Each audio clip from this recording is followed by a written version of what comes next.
টি-20 বিশ্বকাপের আগে বাংলাদেশ ক্রিকেটারদের এই রকম ক্রিকেট বয়কট বাংলাদেশের ক্রিকেটের জন্য ক্ষতি, বাংলাদেশ ক্রিকেট বোর্ডের জন্য ক্ষতি। এমনিতেই বিতর্ক চলছিল বাংলাদেশ বিশ্বকাপ খেলতে ভারতে আসবে না, শ্রীলঙ্কায় যাবে, খেলা হবে কি না, সেই রকম পর্যায়ে এসে আজকে বাংলাদেশের ক্রিকেট যেমন দাঁড়িয়ে গেছে।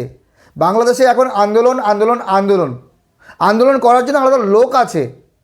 বিসিবি কর্মকর্তা নাজমুল ইসলামের পদত্যাগের দাবিতে বাংলাদেশের ক্রিকেটাররা যেটা করলো আজকে, এটা মেনে নেওয়া যায় না। ক্রিকেট বন্ধ রেখে প্রতিবাদ।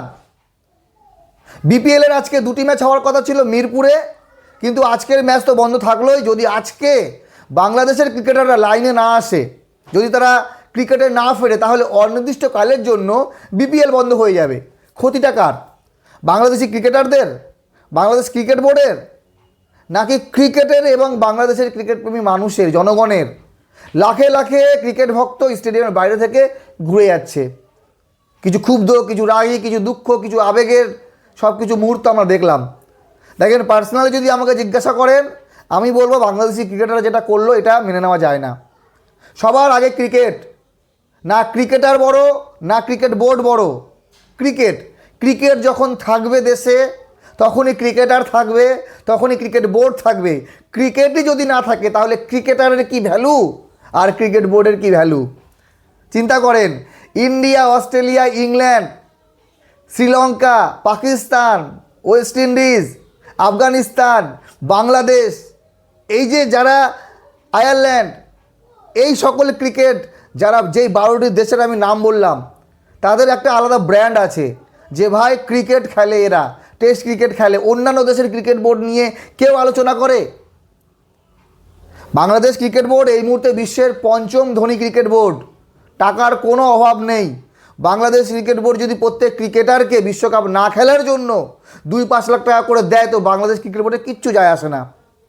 কিন্তু সমস্যাটা হচ্ছে মানসিকতার। দেখেন, নাজমুল ইসলাম যেই বক্তব্য দিয়েছেন সেটা বিতর্কিত হতে পারে, ক্রিকেটারদের অসম্মান হতে পারে, কিন্তু তাই বলে ক্রিকেটটাকে বন্ধ করে এই রকম আন্দোলন, পার্সোনালি আমি কিছু বলছি না, কিন্তু এটা হওয়া উচিত না। এটা বাংলাদেশের ক্রিকেটের জন্য ক্ষতির বিষয়। বাংলাদেশ ক্রিকেট দল আজ পর্যন্ত কি অর্জন করেছে, এই প্রশ্ন করতেই পারে। কারণ বাংলাদেশ ক্রিকেট বোর্ড থেকেও ছোট ক্রিকেট বোর্ড, তাদের কিন্তু অর্জন আছে, তাদের ক্রিকেটের কোয়ালিটি অনেক ভালো। বাংলাদেশ ক্রিকেটের যে মেন দল, পুরুষ দল, তাদের থেকে অনেক বেশি অর্জন বেশি করেছে আন্ডার-19 দলগুলো। আন্ডার-23 বা এমার্জিং বা এ দল, নারী দল। তো বিষয় হচ্ছে, বাংলাদেশ ক্রিকেট দলের বড় বড় স্টার আছে, বড় বড় ক্রিকেটার আছে। ক্রিকেটের জন্য বাংলাদেশের বহির্বিশ্বে অনেক বড় নাম হয়েছে, বা এই ক্রিকেটের জন্য বাংলাদেশি ক্রিকেটাররা স্টার হয়েছে।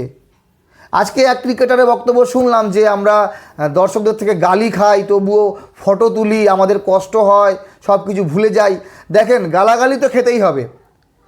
পৃথিবীতে এমন কোনো মানুষ নেই যে গালাগালি খায় না। আর ভালোবাসে কত লোক, সেটা তো একবারও বললেন না।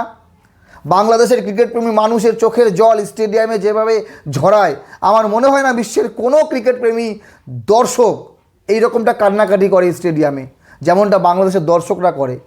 তো আজকে সেই সকল দর্শকদের সঙ্গে প্রতারণা করা হলো। কি দোষ ছিল সেই ক্রিকেটপ্রেমী মানুষদের যারা টিকিট কেটে এসেছিল মিরপুরে? এখানে দোষ বিসিবিরও আছে। বিসিবি একটিমাত্র বিপিএল টুর্নামেন্ট তাও ভালো করে আয়োজন করতে পারছে না। বিপিএলের খেলাগুলো ম্যাক্সিমামটাই হয়ে গেল সিলেটে, চট্টগ্রামে হলো না। এরপরে মিরপুরে হওয়ার কথা, অনির্দিষ্টকালের জন্য বন্ধও হতে পারে। কী হবে ভবিষ্যৎ ক্রিকেটের কেউ জানে না। এটা ক্রিকেটের জন্য ভালো না।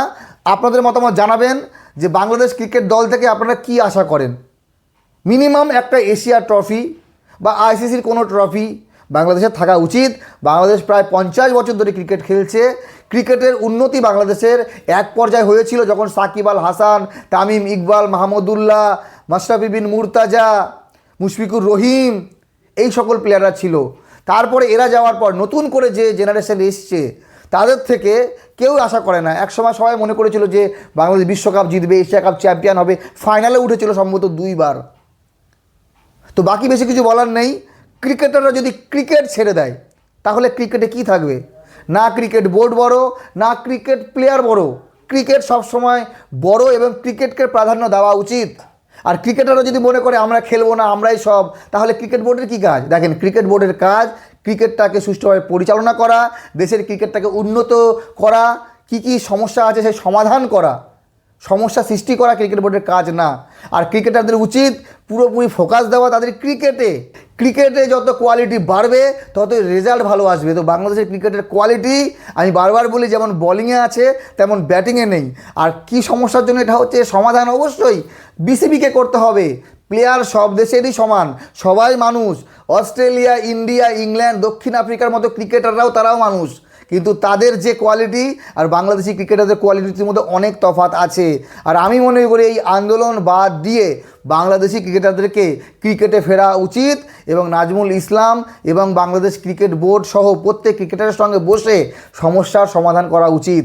ঘরের সমস্যা বাইরে লোককে দেখিয়ে কোনো লাভ নেই, সমস্যা নিজেদেরকে মেটাতে হবে। আর সমস্যা যদি মেটাতে না পারে তাহলে ক্ষতি বাংলাদেশের ক্রিকেটের। আর বাংলাদেশের ক্রিকেটের ক্ষতি দেখে আমার পার্সোনালি খুব ভালো লাগছে না। আপনাদের মতামত জানাবেন।